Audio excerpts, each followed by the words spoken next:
Hello guys, in this video I'm going to show you how to use personal meeting ID when scheduling or starting a meeting on the Zoom website. But first I just want to mention, don't forget to subscribe to my channel because at 10,000 subscribers I am going to show you my whole YouTube revenue statistics and growth strategy, how to make money online. Now let's jump into it. First of all, open the website on your device, and after that you should tap on the My Account button in the upper right corner of the screen. Go to this left side column and tap on Settings. Then go to the top and click on Meeting.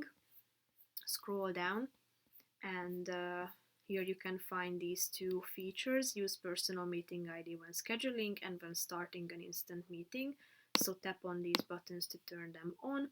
So basically that's it. If you want to turn them off, you just come back to this section and tap on the relevant buttons, and then it will be saved automatically.